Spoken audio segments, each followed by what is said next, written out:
Sometimes it is just fun to take out the old toys. One that has been sitting off by itself, maybe forgotten for years. With all the high-priced, high-tech, high-shine available, sometimes it is just fun to play with that old simple grill. So let's crack out the old battered Weber Jumbo Joe and turn out an amazing tri-tip. This old grill has been carted all over Texas in the back of a pickup truck, getting its edges worn down by abrasive bed liners, tossed about in an accident, and ignored in the backyard for years. I've given it a little wash, displacing some dried leaves and cobwebs.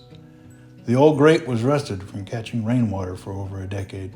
I've replaced it with a Weber hinged 18-inch option. In the charcoal bed, I'm using a Weber charcoal basket. Nothing fancy, just practical. And how best to reintroduce this grill to the family? By reverse searing a tri-tip. This tri-tip is from G5 Cattle and Meats. They have a retail shop just outside Sulphur Springs, Texas. I passed by their place for about a year and finally made it in to check them out. After opening the package, I gave the fat cap a trim and moved back out to the grill. I filled the charcoal basket and placed a Weber wax starter cube in there with a few pieces of post oak. Now I couldn't leave the old grill alone.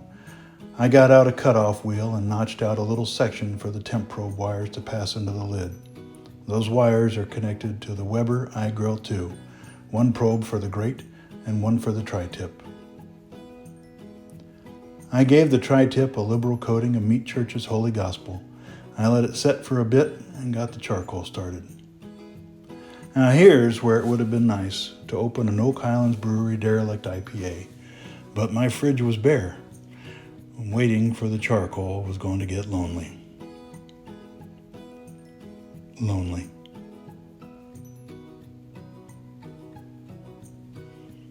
Our coals are ready, the probes are connected, and so is an old iPad for display. The meat is ready. Everything is set.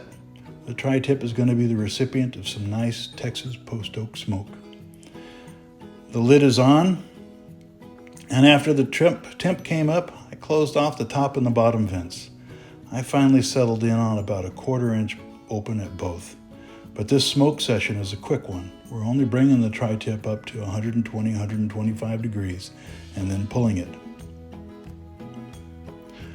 For me, once the tri-tip hit 122, I pulled it off the grill. I dumped out the charcoal basket and brought the meat back for a sear. And that's it. It wasn't a long affair, and it was only a small grill to clean up. Easy. The tri-tip was amazing. The cook session only lacked my IPA. Playing with the old toy made this cook fun.